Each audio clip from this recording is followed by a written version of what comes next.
I think Graham Platner offers a great opportunity of hope for a lot of, especially young men that are disaffected, disillusioned with life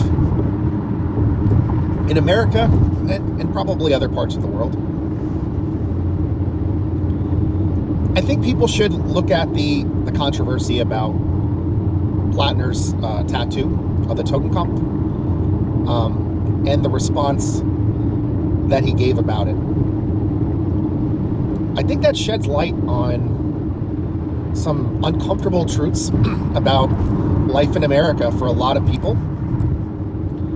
And to be honest with you, I think Platner offers hope to a lot of those young men that with finding purpose, with finding community, with finding love,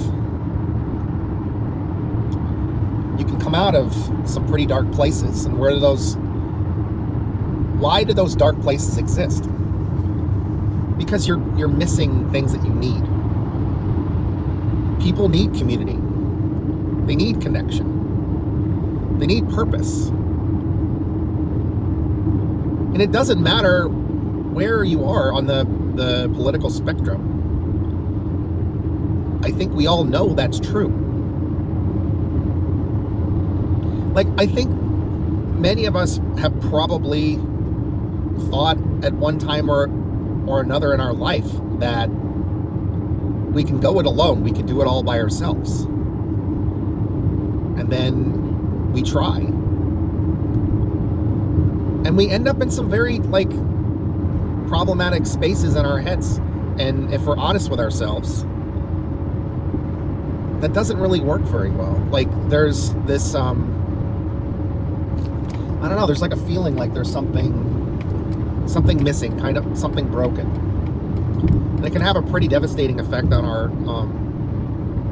our psyche, on our well-being. So I appreciate Graham Platner, in a lot of ways, I can relate to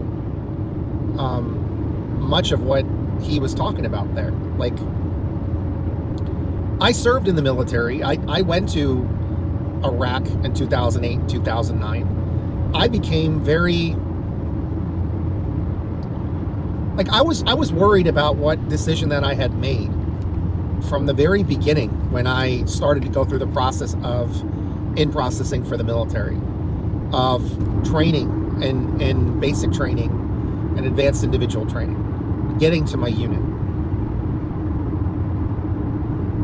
going through life as, I guess, a part-time soldier, and then full-time civilian, and then deployed to Iraq with the same expectations and the same risk as full-time Army folks and others at risk. And then all the different ways that we get treated, all the times that I worried that I might not make it through this, my men might not make it through this.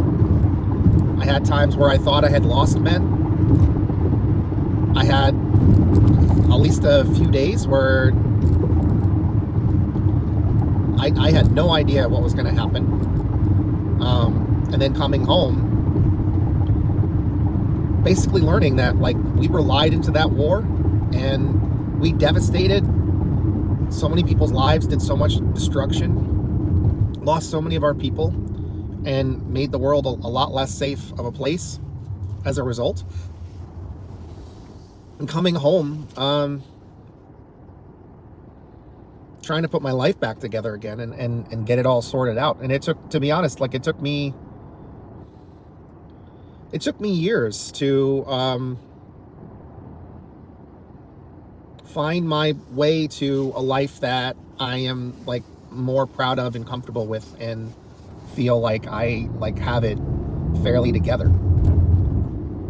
There's always things that we can do, but generally, like Platner, I found a good job for myself. I have a small business, but it's basically it's a bad business model if you're trying to make money. That's not really my area. I'm trying to make a difference in some small way,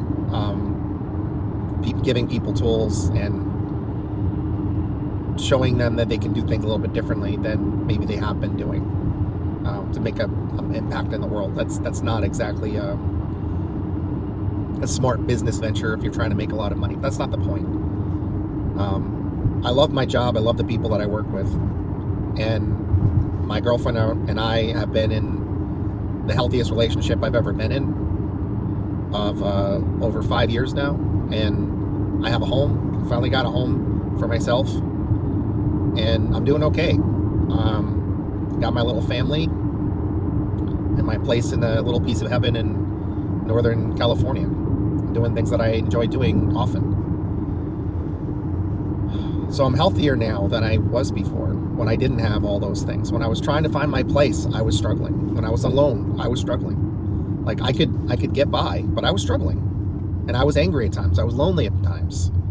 I was, I felt like, that, at times I thought less of myself.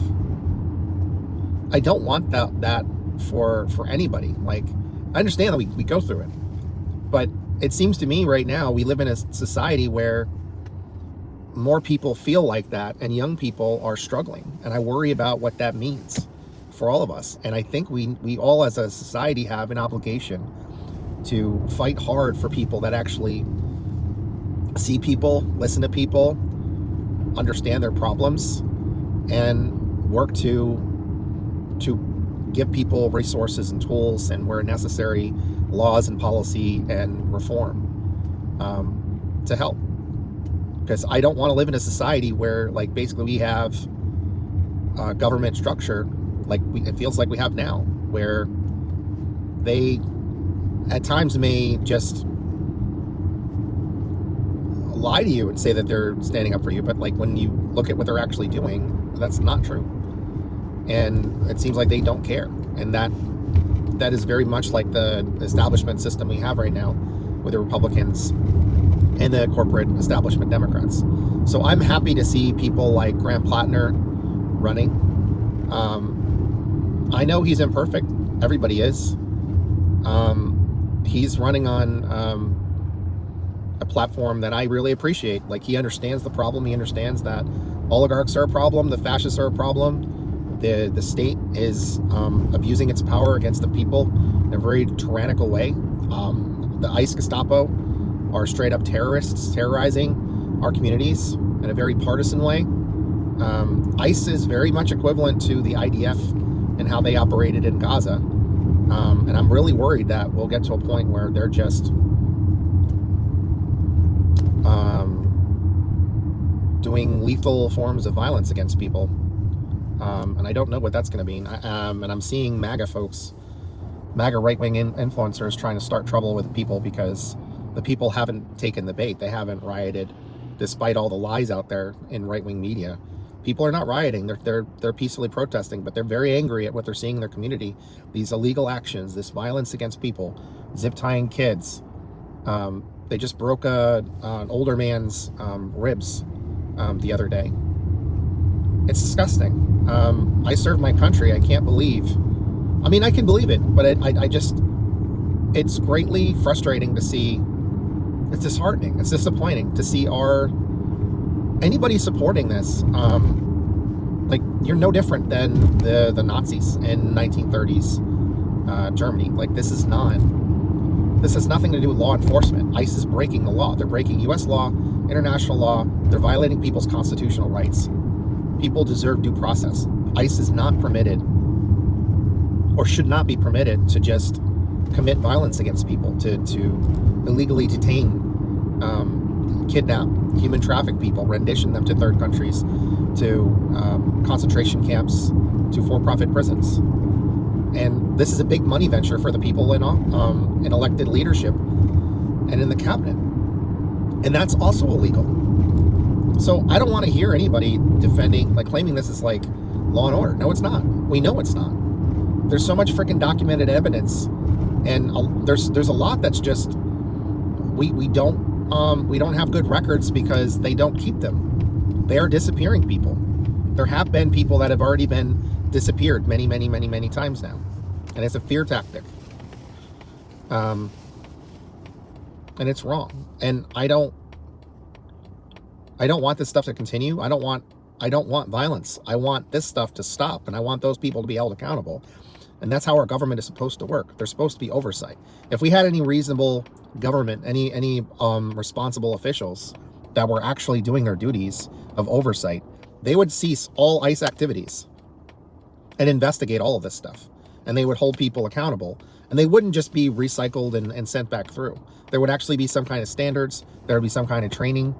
And they would be forced to operate legally or shut the whole freaking thing down. And they would be defunded. And those funds would be reallocated. Like, they're using FEMA funds for this stuff. FEMA is supposed to be used to help communities who suffer from natural disasters, to help them at least a little bit to get back on their feet again, to get something. But the idea that we're using FEMA funds to just hurt people, to harass people, to brutalize people, it's wrong. There's nothing defensible about this. ICE are acting like the Gestapo. And some, it feels like they are neo-Nazis just waiting for an opportunity to end people's lives. It seems like that's what they want to do. They keep threatening that. We've seen multiple times where they're doing that. One of their head officials from DHS illegally lobbed the CS gas grenade over the heads of protesters. That is illegal. That is 100% illegal. He lied about why he did it. He lied and said he got hit in the head. There's no evidence of that. He lied and said the protesters used some kind of fireworks or something. That's not true. There's no evidence of that whatsoever. He made a whole statement of that was just a lie. They're lying. They're lying to the courts, and they're lying when they're asked about it. This is an unlawful government, is an illegitimate government.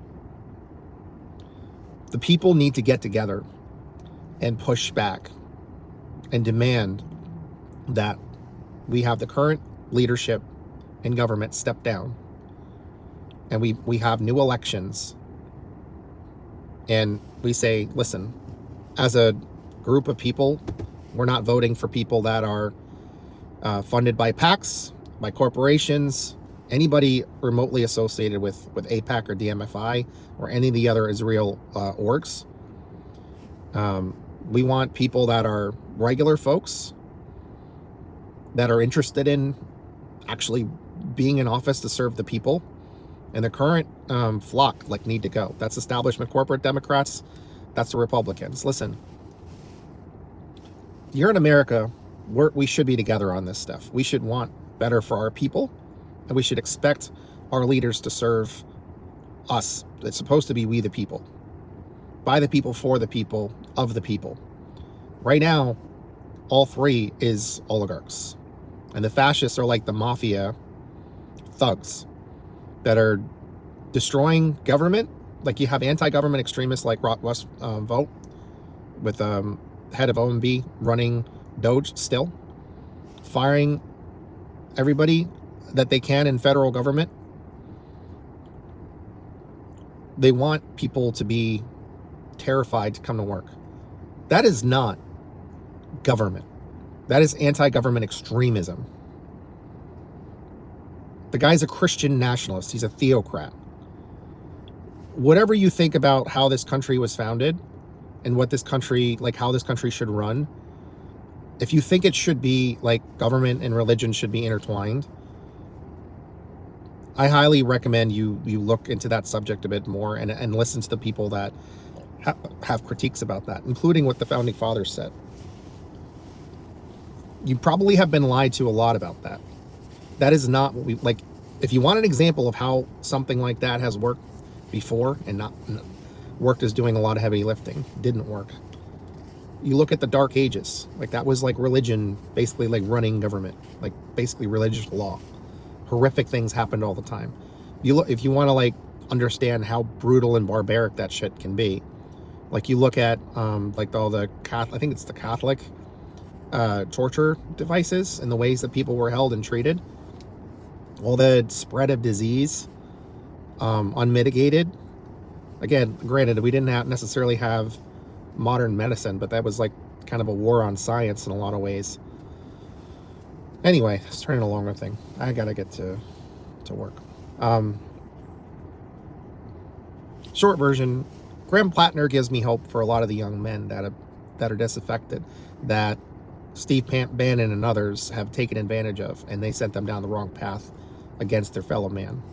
I like Graham Platner, and that's why I do what I do, because like he and I are veterans that want to use our voice and our position to continue to advocate and defend our Constitution, defend our democracy, defend our people. And that's because in America, anybody can become an American. Like, we are a nation of immigrants. It breaks my heart to see how immigrants are being treated right now and demonized and villainized when they are not the problem. They are a major positive force in this country because they are all of us. We are, as Americans, we are representative of people all around the world. We just happen to be in the continental United States or U.S. territories. That's the only distinction. It's like the land that you live on that gives you rights and freedoms. And it should not be okay for anybody to see people's constitutional rights be violated. Things that are covered in our Bill of Rights, violations of our laws, as long as they're just laws, and violations of international law. We should not be okay with that. If you think you're for law and order and you're agreeing with what happens with ICE right now, you have a serious contradiction, and you really need to revisit that. All right, take care, everybody. Remember, no one is alone if we all decide to move as one big community in the direction of change for the better and minimizing harms that could be done. Basic axiom. That's my number one. I have at least 5 I talked about the other day. All right, take care of yourselves, guys.